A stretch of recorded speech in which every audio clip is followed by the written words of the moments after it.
don't think our world is very comfortable with the feminine. I think it scares them because the feminine we can't really be standardized. I think we can't, people try and do it. They try and nail down cycles and this and that, but there is something of a sacred mystery about being a woman and being feminine. And I wish more Christians talked about it.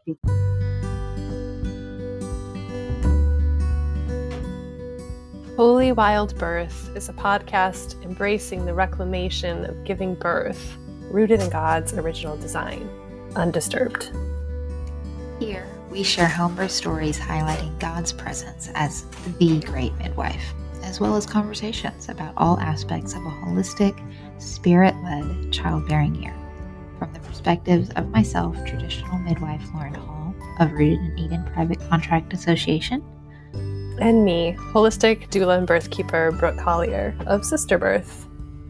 To choose a holy wild birth journey is to consecrate all your decisions unto the Lord. And to reclaim creation unadulterated by centuries of human attempts to control and improve upon what God has already called good. Please remember, birth is not a medical event, but a natural process. We are not your care providers, and this should not be taken as medical advice.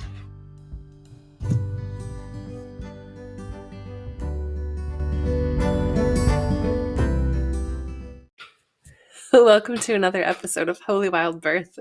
This is Brooke here, and today I have another birth story to share with you from Grace. And sometimes I think it's really interesting how what we're going through in other parts of our lives and the journeys we're on, like spiritually and emotionally and relationally, kind of are mirrored in the processes and the journeys that we go through in our childbearing and our birth planning.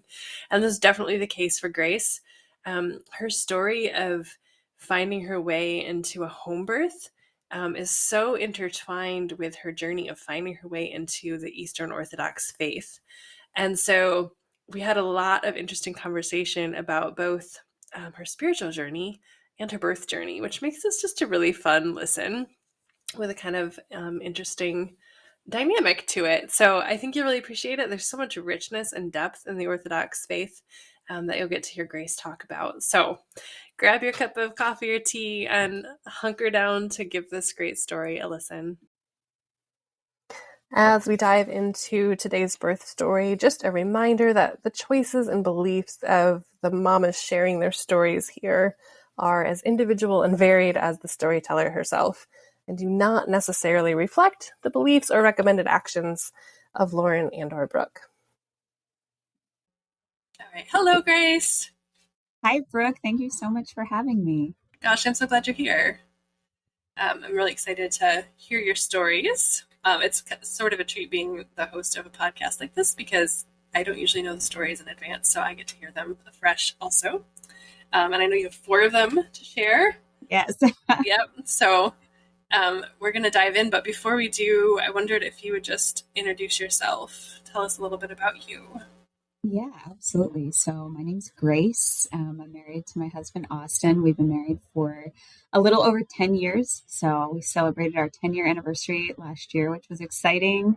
And we do have 4 little guys. So, 3 guys, 1 girl.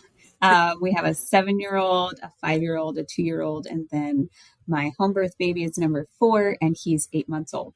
So 4 all in a row, and we have a lively house. So if you hear yells and screams in the background, probably no one is breaking anything, but you never know. You never know. Yeah. And most people who listen to this podcast can relate to those kinds of noises. Exactly. So we're very patient with them here. Yes. All right. Well, good. Okay. So your first 2 births were not home births, but I still want to hear about this a little bit for sure. Yeah. So let's hear kind of just what brought you. Well, tell us the story of your first babe, like how you came into motherhood, and Yeah, absolutely. So I think my first baby, like many people, I was flying blind, and I did not. I didn't really do much research, and I was surrounded in my church community in particular with people who really kind of followed the standard American model, medicalized birth. And it really seemed to work out for all of them. So I didn't know many people who had problematic births. Actually, some of my best friends, they had all had inductions and it went great for them. And it was just like, oh, I guess this is what people do. So with my first birth, I got pretty impatient at the end. And when my provider said, why don't we go ahead and schedule an induction? I thought, yeah, let's do it. I want to meet my baby. I'm excited. And you can probably tell where this is going. I ended up having a C-section. And while it was a wonderful day meeting my son for the first time becoming a mom, it was a really traumatic event for me. It was pretty difficult. I had postpartum anxiety, just a lot of struggles after that. Thankfully, I was able to breastfeed. So grateful for that. And I think that first birth was a catalyst for me to start moving toward this. Okay, maybe I need to learn a little bit more about birth. Maybe I need to really think through this more. Maybe it isn't just, this storyline the script that I've been handed in my American modern medicalized context. Maybe there's more to it. So in some ways, I really am grateful for that like opening the door. I wish it hadn't had to be that way, but also I have a lot of peace about it because I know I was doing the best I could. And so, so that was the first one, the C-section. And then I live in right by Chattanooga, Tennessee. And in this area, it is not super VBAC friendly. And I knew that. I had done a lot of research, but I knew I really, really wanted to have a vaginal birth. And so my next two births, I did have successful VBACs in the hospital. But man, it was a total, it was me against the world. And I knew it. And I knew that if I was going to be successful, it had to be me against the world. My husband still talks about in our third birth, it was the 40-week appointment and he came in with me and they immediately were like, well, I think maybe we should just go to labor and delivery now. Maybe we can try and induce you. And they started telling me, we worry about stillbirth at this late in the game. So they started to really try and scare me. And thankfully I had done my research. I knew when rates of stillbirth go up and I just said, well, thank you. I'd rather go home. And when we finally left after they, basically forced us to do a non-stress test and all this stuff, my husband said, I feel like we just robbed a bank. I can't believe they let us leave. It felt that intense. And it was during that third birth, that third labor, which this will play into my home birth story, but my two vaginal births in the hospital were incredibly long. So I labored for about 24 hours at home with my first vaginal birth, and then went in and labored 12 more hours.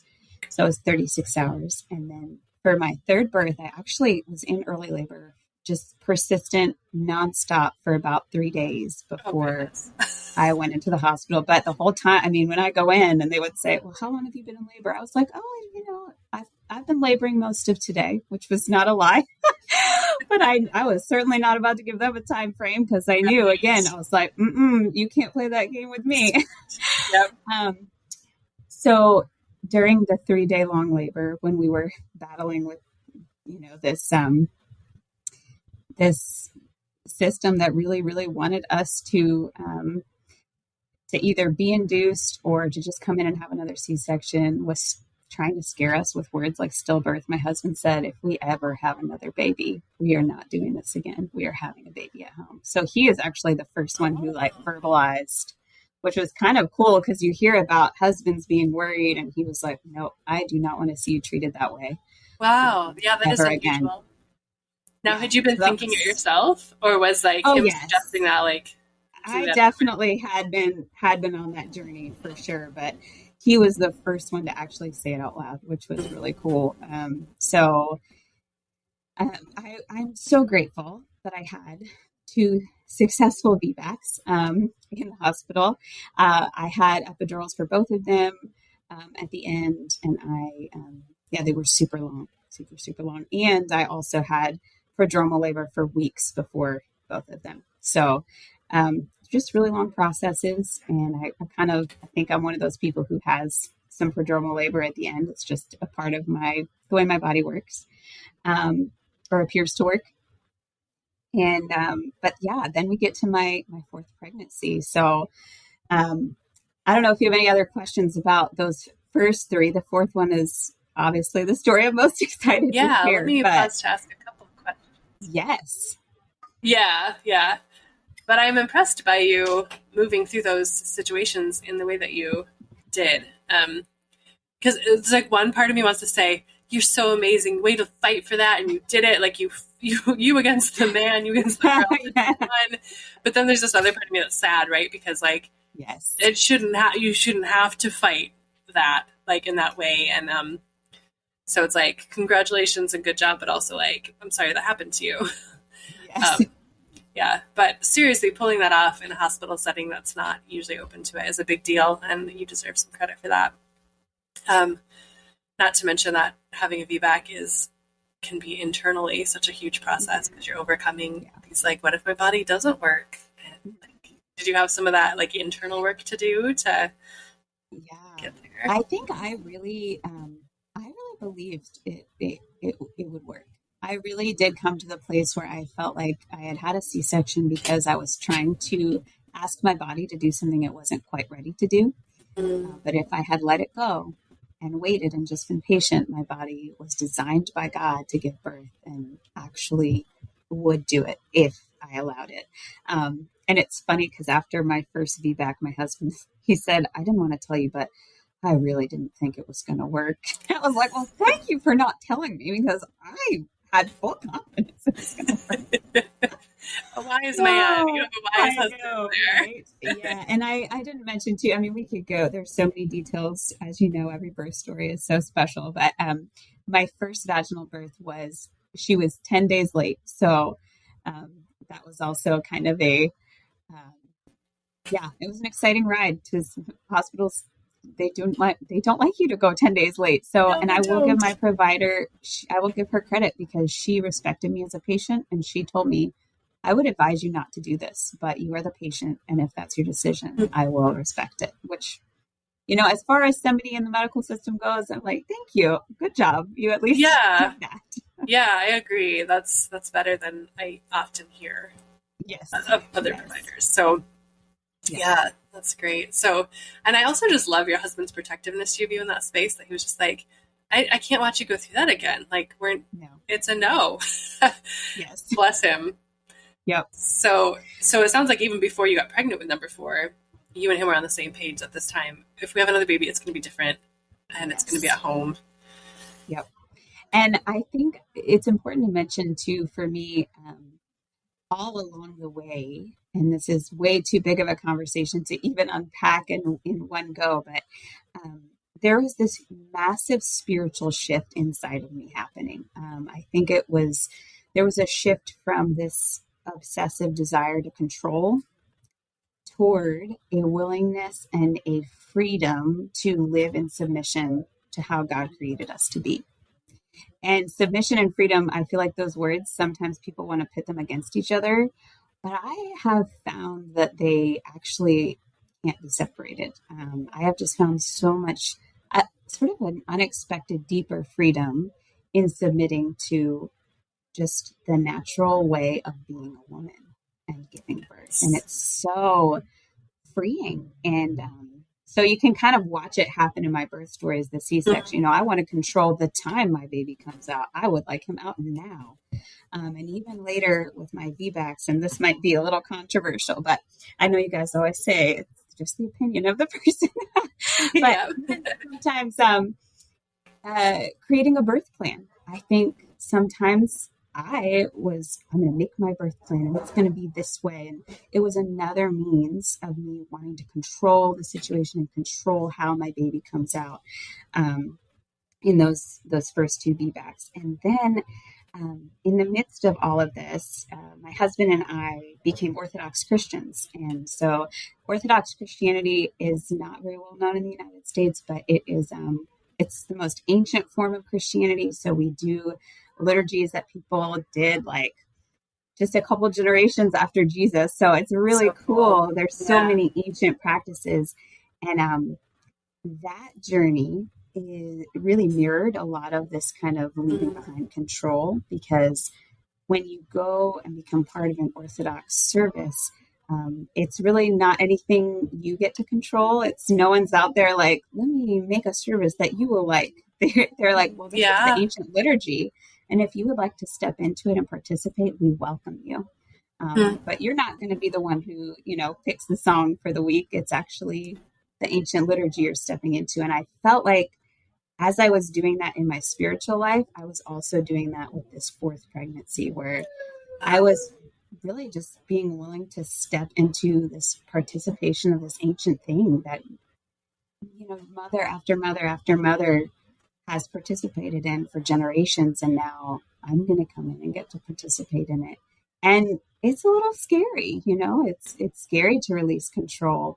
But my husband and I were both, I felt like we just really, the more we released control, the greater freedom we felt and the greater joy. It's so interesting, I think, in our culture to release control over every little thing. We get to pick everything in our culture. The idea that we wouldn't pick something and actually just let it be is scary. It is. So that is sort of the spiritual background to all of this. It was just, it was a really powerful pregnancy for me. So yeah, I knew a few midwives. So many people in our church have home births. And so I knew of all of there were only a few midwives in the area, but I was able to get little reviews from all of them. And one woman I knew actually had worked for this midwife. So I interviewed her, loved her. We started working together. And it was, I could not believe how wonderful it was to walk in to a midwife appointment and just sit and talk and have her ask me about myself and how I was doing. And we talked about how I was eating and just everything about my life. I felt like she was caring for me. Yes. It was a really, really wonderful experience. But that was so refreshing after having to travel through your previous ones to get what you needed. Absolutely. Yes. So throughout the pregnancy, I thought I would just share prayer was such a huge part of my pregnancy. So I thought I would share this, if it's okay with you, this brief prayer that it's just in one of the prayers in our prayer book for a woman who is with child. Oh, please. Yeah. So every day I would put my hands on my womb and I would pray, "O Jesus Christ, our Lord and giver of life, I glorify thee for this gift of new life conceived within me. This child, the fruit of my womb, is yet thy creature and the work of thy hands. Look upon it with favor, sanctify it by thy Holy Spirit, establish it in the fear of thee, make it worthy to inherit thy kingdom. Send down for this child an angel of thy peace as a faithful guide and guardian of soul and body. Shelter it in my womb with the wings of thy compassion until the appointed hour of its birth. Into thy hands do I commend this my child. Do thou bless it, have mercy on it, and grant it life everlasting. Amen." And man, just every day I felt like this deeper connection spiritually with my child. And I love that line of sheltered in my womb until the appointed hour of its birth. Yeah, I love that too. And it's not my appointed hour when I schedule my induction, Yeah. It's so good. It's releasing that control again to say Christ knows when this baby is meant to come. And I think of that line in St. Paul's letter to the Galatians, that when the fullness of time had come, God sent forth his son, born of woman. And that I feel like every pregnant woman experiences the fullness of time when her time comes. And it's not based on a due date or, we can all take guesses, but God is the only God and our baby know. And that is just, it's again, something to surrender to, not something to fight against. So I feel like I'm taking a long time to get to the birth story. Sorry. No, but this is really good. Like, I really love that you're talking about this intersection between your faith and specifically your becoming Orthodox and how that impacted and interwove with your journey as a woman who gives birth. So this is really rich. So Yeah. you don't feel bad about talking Okay, about it. good. This is great. Well, and I wanted to share one of the biggest struggles for me in releasing control leading up to the birth. So I think one of the biggest things was really facing fears and facing just the reality of life in a fallen world. So one of the things I've been taught is that a big part of the spiritual life is learning how to face reality. And one of the hard things in reality is that some babies do die. And I think we can want to fight against that or ignore it or just hope it'll happen to somebody else and not us. Yeah. But I really had to sink into it and say, some babies do die, and my baby could die.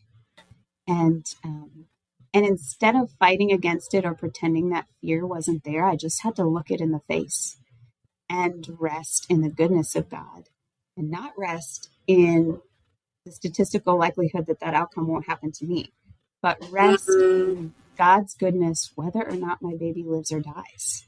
Yes. And just knowing that would be a horrible, horrible thing. And one that I would probably never get over, and God would still be good. And it's a really hard thing to come face to face with, but I actually think it's one of the most powerful parts of being a pregnant woman is you kind of feel that in your body.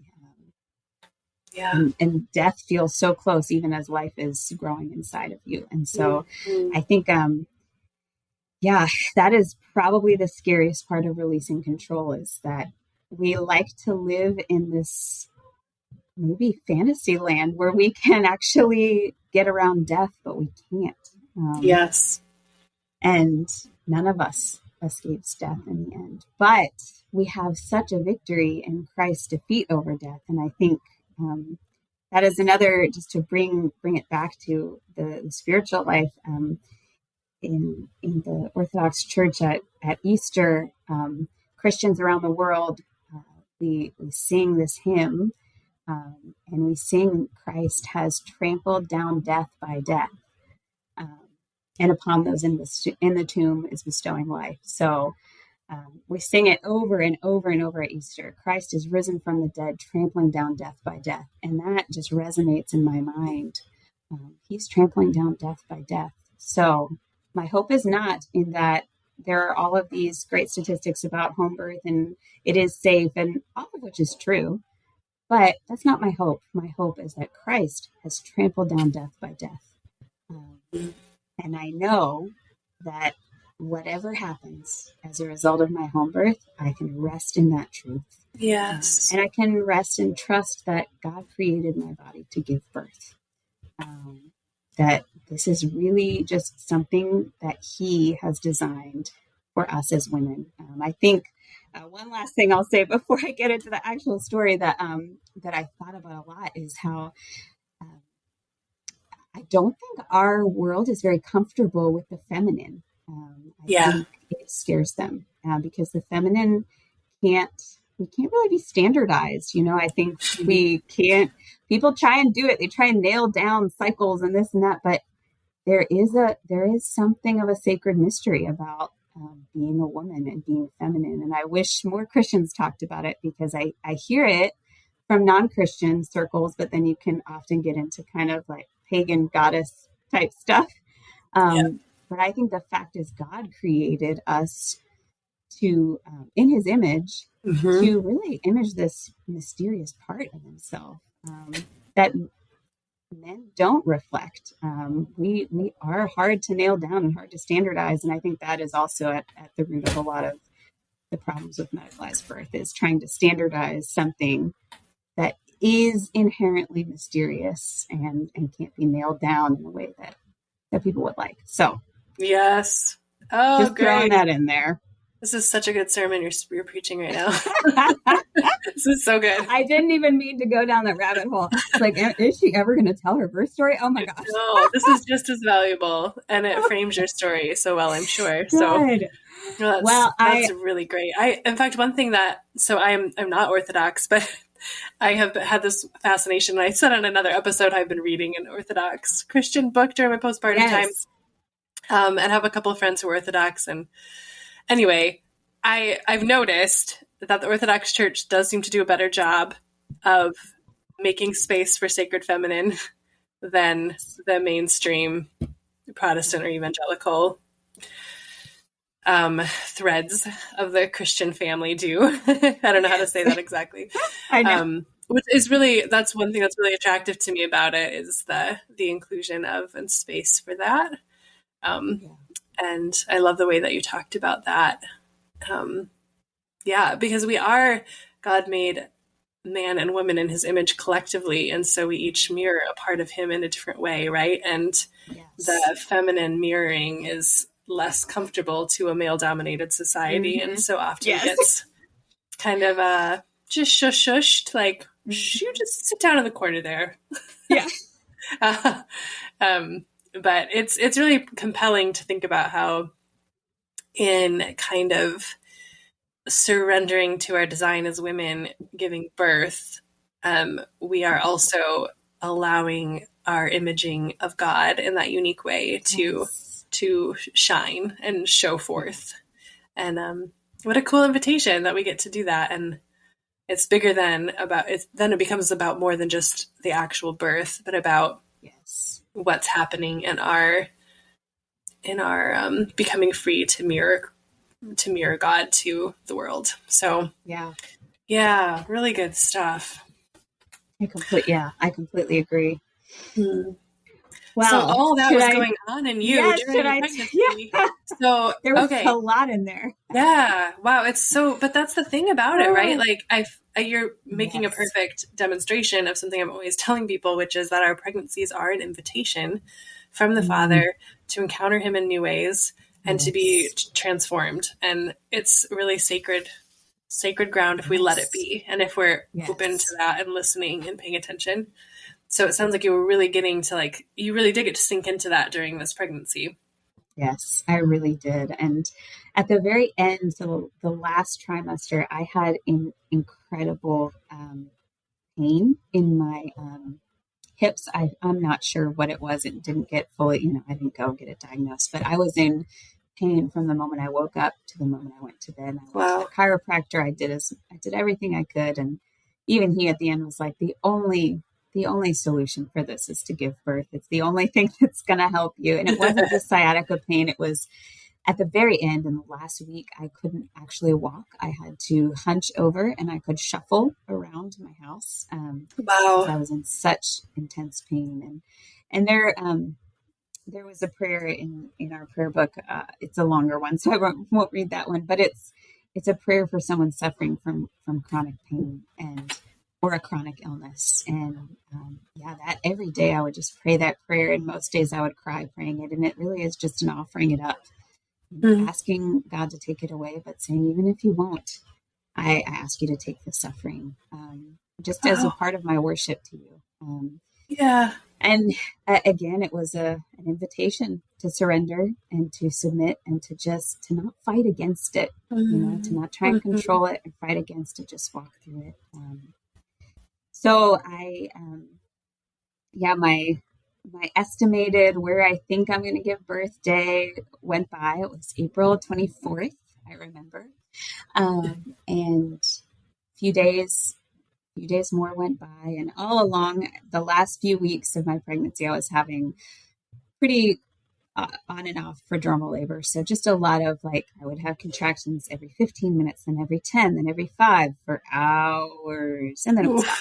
And it would never get really intense. And I was just like, I'm used to this by now. I know this is just what happens. I really just don't even pay attention to it anymore. I'm like, there I go again. It's fine. My body's getting ready.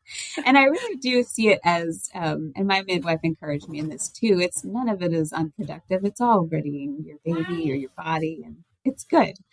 And so that all was going on in the background. And the 24th came and went, and then a few days more, I'm trying to think what day it was. It was the 29th of April. So how many days after, I don't, whatever, it doesn't matter how close to the due date it was.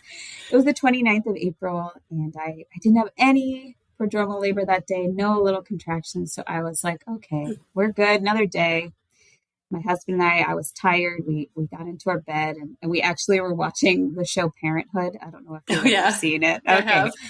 So, and it's funny because my son, who's my fourth baby, his name is Ezekiel, and we call him Zeke. And the patriarch on that show, his name is Zeke. So I just think that's a funny coincidence. So we were watching an episode before bed. It was around 10:30, and I had a contraction. I thought, oh, come on. Okay, here we go. Some more prodromal labor. And I had about 4 contractions while we were watching the show. So probably about every 15 minutes. And around 11:30, my husband, he was ready to go to bed. And I was like, yeah, you go to sleep. I'm going to take a bath, try and calm these down so that I can sleep. And so it was around 11:30. And I got in the bath, and it's funny, I listened to some free birth story on one of the many podcasts I listen to, so I just love hearing all the birth stories. Yes. And, I stayed in the bath for about half an hour, and they were still there. And I thought, oh, I got so excited. I thought, I am really in labor. Yes, I'm so excited. I hope this is real. So I got out of the bath at about midnight, and another just random tidbit is in my other 2 vaginal births. I had always lost my mucus plug, and then about 12 hours later, the baby was born. Now I know it can be different with every birth, but in my head, I hadn't lost my mucus plug yet. So I'm like, I'm not even going to try and think about this until that happens. So this was around midnight. I got out of the bath, and I put on my pants and my little PJ pants, and I, for some reason, didn't put my shirt on. That should have been a red flag. And my husband says, this part is a little fuzzy for me, but he's like, you just came out of the bathroom, and I looked up, and you were just walking around the room like an animal, like breathing weird, and just like, and I was like leaning over the bed, and he asked, are you having a contraction? And I was like, yeah. And so he got all excited and jumped up. He's like, I think it's going to happen. Maybe we'll have a baby by Sunday. Sunday was 2 days from then. I have long labor. So yeah, he that's thinks, right. Yeah. all right, we're starting in 3 days. Maybe we'll have a baby. So he gets out his checklist. Sweet man loves to help, but he gets really overwhelmed during birth. So I had made him a detailed checklist, like wisdom, here's what to do during pre-labor. Here's what to do in early labor. Here's what to do after my water breaks. So he gets out his checklist. He's so excited. So again, this is about midnight. I'm pacing around, and then I have to go poop all of a sudden. I go to the bathroom. Oh, nothing's coming out, and I feel like I'm going to throw up. And then the next thing I knew, I was on my hands and knees on the bathroom floor, and my husband is in the other room trying to do his checklist, right? And I was like, Austin, I need you to call the midwife. And he is like, what on earth is her deal? Like, what? No. We were just watching TV. You don't need to call the midwife. So he comes over, and he's like, well, how far apart are your contractions? And I was like, just call the midwife. And at this point, I'm completely naked on the bathroom floor. And you're showing all the signs of pretty advanced labor. In that moment, I had the thought, because I hadn't lost my mucus plug yet. So I had the thought, I cannot do this for 12 more hours. I think I was wrong. I was wrong to do a home birth. I can't do this. And then I just had a deep breath, and I thought, okay, we are doing this. The only way through it is through it. The only way through it is through it. And I felt it was like my body was breaking open, and I stood up, and my water broke. And my husband did call the midwife, who heard me in the background and was like, I am coming. She didn't be told anything. I stood up, and my water broke, and Brooke, it is so crazy. So I had my first contraction at 10:30. My husband, looking at our phone, he called the midwife at 12:20 something, and our baby was born at 12:35. Oh, so my word. Here I am thinking I'm in early labor, and I'm such a wuss. And actually, I think I was in transition. Yes. So I stood up, my water broke, and it's so beautiful, this moment. I was in like a runner's pose, standing up, and I was leaning on my counter in my bathroom in this runner's pose. And my sweet husband is trying to do his checklist, and I'm telling him, okay, the baby's coming. You need to come here. You need to come. And he runs in the bathroom. And I was like, okay, you need to go get a towel. So he gets a towel, and I felt down, and I could feel his head. His head was coming out. And I just pushed a little bit, and his head came out. And I didn't remember this, but I looked back and read my journal. I'm so glad I wrote it out. I hadn't remembered. My husband, it was completely silent at that point. It's just complete silence, and his head emerges. And my husband said, "Oh, he is so beautiful." And he immediately started to cry. The rest of his body's inside me. I don't know if you've ever seen this. I have. Only like once or twice. Yeah. It was such a weird feeling. I was like, why is he crying? His body is in me. So he's crying, and my husband said, he's so beautiful. And I said, just wait, don't touch him. And then he turned, and then with the next contraction, he came right out into my husband's arms.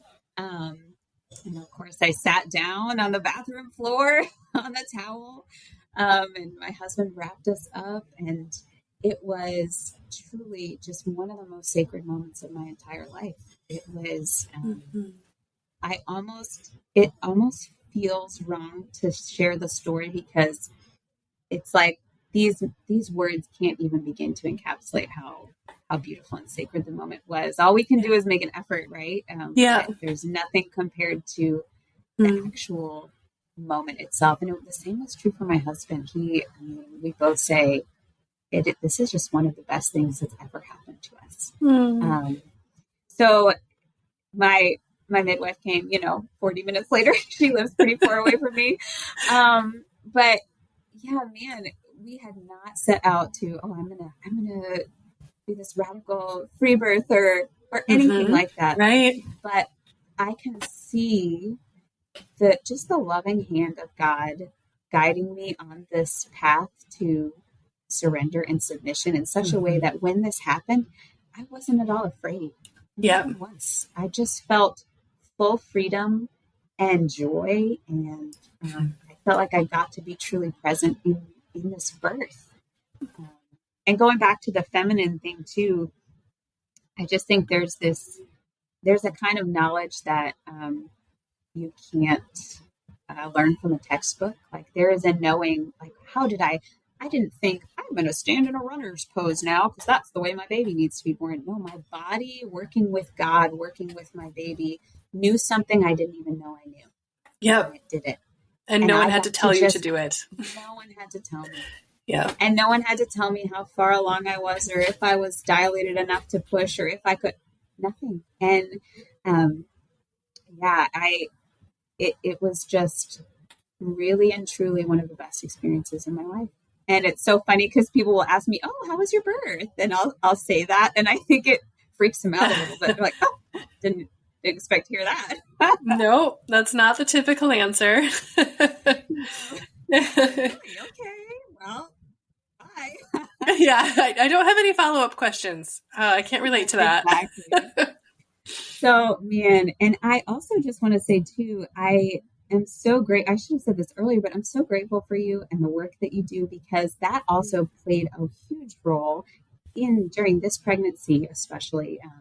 I went through your free home birth journey. I forget the name of it. What's the name of the Trust God, Trust Birth workshop, maybe? Trust Birth. Yes. Yeah.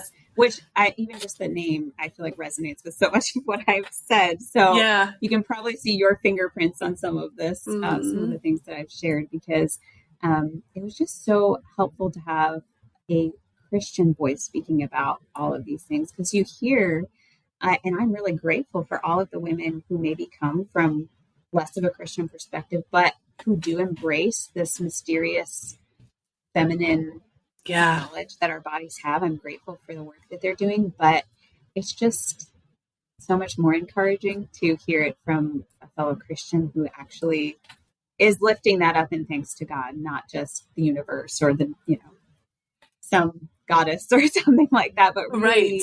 Yeah. saying, yeah, and it's a gift from God. This is why this works. It's because God designed it that way. So, yeah. Oh, yeah. You're welcome. Thank you for sharing that.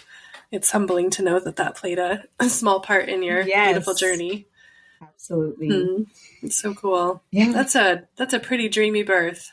It really was. I know. And now I'm like, do I ever want to have more births? Because what if I know? Like, you can't top Zeke's birth. Nothing can top it. But no, each one is special in their own way. Absolutely. Yeah. But I also understand that feeling of like, maybe we should stop while we're ahead, because this was really good. Right. Yeah.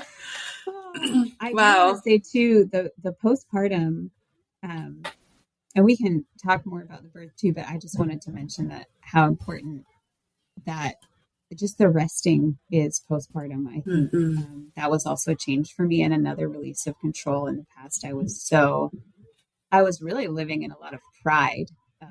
Well, I'm up and about. I'm going to get to church the week after my baby's born. And yeah, I think you know from your reading of that book probably that in the Orthodox Church we maintain that ancient tradition of 40 days of rest for the mother, and so it's what is a tradition that was practiced in Judaism and continues in Orthodox Christianity. I love that. And so it really is wonderful. Another thing that I just at first needed to submit to, and in that submission found, wow, this is actually a gift for me. This is a freedom and a healing, a time of healing. So I highly, highly recommend everyone do their best to 100% listen to what Brooke says about resting and to actually do it. Yeah, it is important. And when I found out that the Orthodox Church actively encourages that, I was like, that's so wonderful, because so many women have a really hard time living out that advice because the whole world around them is not supportive of it. Mm-mm. The whole world is like, what? Why are you back up and at 'em? Like, I'm going to come over. You can make me dinner, right? Like, while I hold your baby. Goodness. Like, get back in your like workout clothes and get back to the gym. And so it would be so helpful. I've always thought it would be so helpful to have a culture that understands this concept and backs it up. And within the Orthodox Church, you have that culture. And so that's such a gift. Because you're nobody looks at you weird for not coming to church for that first 40 days or not serving in the children's ministry or whatever. They'd probably be like, what are you doing here? Yeah, that's so great. It's so great to have that backup. It is. Yeah. Yes. Makes it easier for sure. Yes. Yeah. I'm grateful for it. Oh, so beautiful.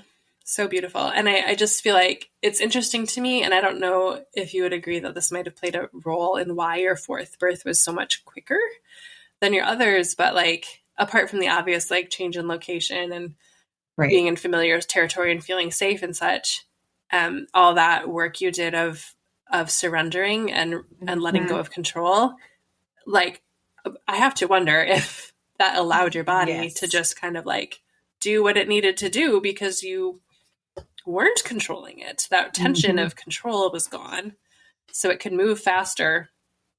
Yes. Yep. I absolutely, I think that played a huge role in it. I didn't feel like I was trying to fight against my own self, or wrestle it down or nail it down. I was just letting it be. It turns out that in submission is freedom. I really, really believe that. And I think that's a radical way that Christians can kind of stand out in our culture is let's actually submit to God's design for who we are. Yes. Let it be mysterious. Let's not try and nail it down. Just let it be. Perfect. That's like the perfect note to end on, actually. You're very wonderfully articulate. So, gosh, Grace, thank you so much for the gift of your stories and also the glimpses that you gave us of your deep, personal, internal, like spiritual journey. Both are Thanks incredible for letting gifts. me share. Thank you. Absolutely. So much. Yeah.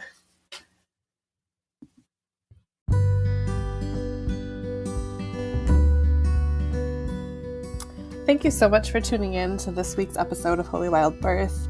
We hope that you were genuinely encouraged, inspired, and challenged by what you heard today. If you're loving what you hear, please make sure that you share it. Leave reviews. That helps other mamas find this content as well. And don't forget to read the show notes, okay? Because that's where you can find our email address if you want to reach out to us and start a conversation. It's also where you'll find free offerings as well as invitations to work with me and or Lauren. We can't wait to get to know you. See you next week.